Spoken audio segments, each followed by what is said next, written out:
So you're about to buy your new M1 iPad Pro. But wait, before you click that order button, are you sure you have the exact one you want? The RAM, the storage, the display, everything you want. If you're kind of on the edgy side on which one you should buy, watch this video first, because I got some good tips on which one you should buy if you're like the specific user that you are, and everything of that kind of stuff. So if you wanna stay around and do the right decision, stay and watch this video. I got some awesome tips coming up for you. Tip number 1 is, which size are you going to get one? There is an 11-inch and 12.9-inch size, as we all know already. Well, most of us know. And of course, if you go to Apple's site right now, you have your 11-inch and 12.9-inch, your storage, and whatever else comes in the box. So and it has the M1 chip. So which one should you buy?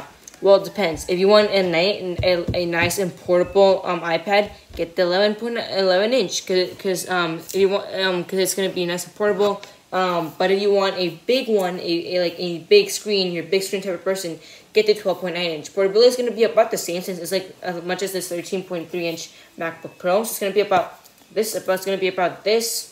You can definitely put this in a laptop and a backpack, don't you think? It's going to be that portable. So just keep that in mind. Now, if you're a user who wants the best iPad, that doesn't want any lag, that wants the best screen, the best performance, the utmost performance, definitely go and buy the 12.9-inch iPad Pro, because that one has the best screen. It has the liquid retina exterior display. It's the same as that monitor, the $6,000 monitor that Apple sells, and it's cheaper than an iMac. It's really portable, well, sort of, like a MacBook Pro 13-inch. If you have one, you know what I mean. It has awesome stuff. It's 120 Hz, and if you're for gaming, that's definitely the one to go with, because you're a gamer. That's the one to go with. If you're just a student for college, let's say. If you're in a budget under $800 for a device, you need one now. You're in the Apple ecosystem. You don't want Windows. Definitely get the 11-inch iPad Pro, because it's gonna be a good device. Of course, it has the M1 chip, but it's not gonna have that great screen that the 12.9-inch iPad Pro has. But that being said, it has a great liquid retina display, 120 Hz, which they both share, which is you're not gonna miss out on any frames. Great battery life, because on 12.9-inch iPad Pro you have higher brightness, and it has more pixels to power up. So for the 11-inch, if you want the best battery life iPad, get the 11-inch iPad Pro, because it's going to have the best battery. It's not going to have that 1,000 nits max brightness or 1,600 max nits that it needs to power up all those pixels. No, it's going to have great battery life. It's going to be overall the best consumer. But if you're someone who is an video editor, and you don't have that money for the laptop money, or just want a good overall iPad that's capable of video editing 4K videos, like I'm recording an iPad 3 right now, and I use this iPad to edit most of my videos. Some of the videos are done on my dad's Intel Mac, but most of them I'm done with this iPad. So yeah, so if you want a good video editing experience, like you should depends if you want a big screen person or a small screen person, you should definitely get. For that, I'm gonna say the 12.9-inch iPad Pro, since you can get a bigger. It's about like this big more space of screen. You get about this much, which is 2 inches. Never mind. And so that would be awesome for you, because since you're like a big screen user, you're gonna want that for the extra space that you get on the timeline and editing all of that stuff. And the M1 chip is actually very versatile. There's many reviews on YouTube saying how good it is. That Windows laptops are bad, all of that stuff. So M1 is really good. The only concern that I have is how good will the battery life last, and how good is the heating, because it's not a laptop, but it doesn't have any fans. How good will it perform? Will it do great? How will be the overheating? Will it throttle? All of those questions are yet to be answered by reviewers. But still, if you want somebody who just wants a great video editing experience, definitely go get this 12.9-inch iPad Pro. It's going to be amazing. It's going to be huge screen. It's going to be awesome. It has the M1 chip, of course. Sadly, Apple did not add Final Cut Pro support. The main reason I think they're not going to add it in iOS 14, but will do in iPadOS 15, is that the iPad, they're probably just waiting for the opportunity to just shock everybody at WWDC and their worldwide developers conference for iOS and macOS and iOS and watchOS and all those OSs that they have. So yeah, I'm pretty sure that's going to have that. But for now, if you're content with an iPad that can do great stuff, have great memory, all of that, definitely go get the 12.9-inch iPad Pro. If you're just an everyday consumer that just wants a great device, no matter the situation, great battery life, great performance, definitely go get you just want the best iPad, definitely get the 11.inch iPad Pro. So if you're under $1,000 budget, definitely get that or you can just get the MacBook Air, which has a keyboard, but still it is about just under, and it's just $1,000 plus taxes and all of that. So you may not have that, or you just go get the 11-inch iPad Pro, because it's great. It has the same chip.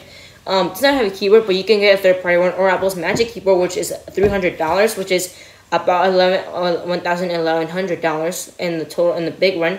So you have that too. So you might want to change that up depending on who you are. But if you're just like somebody who wants $1,000 budget and you want a great iPad, the best iPad Apple offers, this is the one for you. Now, what about my concerns about the new iPad Pros, I meant. Well, my concerns are, number one, the heating, the battery life, and how good just overall will they be, and all of that stuff. Now we are an Apple family. We're in Apple. We have iPhones, iPads, and Macs, and even iMacs. They're over there in my dad's office. No matter what, but we're definitely in the Apple ecosystem. It's like, but like still, that's one of my complaints. Like, how good will it be, the iPad Pro? Well, the heating.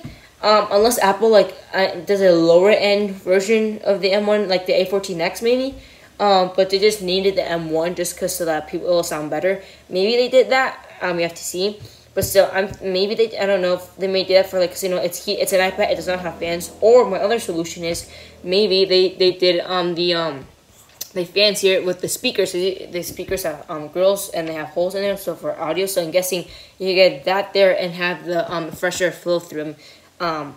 That's just a crazy idea, but I mean, still, it may be the case. But also as a battery life, because you're maxing out on the 12.9-inch iPad Pro. The 11-inch iPad Pro is not a concern because it doesn't have that 1,000 nits brightness, 1,600 nits peak. No, this is just on a 12.9-inch iPad Pro. How good is the battery life? Because this thing is gonna have a huge, awesome display. It has huge display. It has more pixels than any iPad ever made. It has 1,000 max brightness. Goes to iPhone range, even above. It has a screen of a $6,000, about $5,000 monitor, and it's really good. So how will it be? It has 120 hertz, and as you saw in Apple's presentation, it said it's 0.5 millimeters thicker. So it's going to be thicker than an iPad Air 3, and this iPad here. What I'm guessing is that for the battery, because when you're going with that huge of this display, you wanted to have great battery life. So what Apple did, I'm guessing, is added a bigger battery. I'm guessing maybe I don't know, like 8,000, 9,000 milliamp hour battery, possibly. That would be the most ideal situation for great battery life. So if Apple did that, the problem would be solved. Now, the other question is, can it handle Final Cut Pro, which I'm pretty sure it can, but Apple just didn't want to include it in this in iOS 14. Maybe they'll do it in iPadOS 15. That would be the ideal situation. Well, thanks for watching, guys. That is my conclusion on if you're those types of persons, definitely get the iPad Pro. It's going to be a great device, no matter which one you get. But still, be careful. Those are my tips for going which one you should buy. Overall, a portable iPad that has great battery life, awesome display.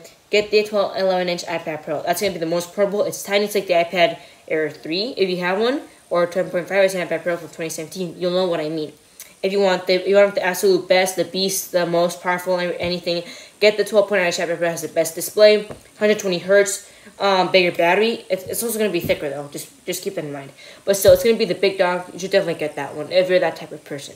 Well, thanks for watching, guys. Please like and subscribe, and I'll see you in the next video.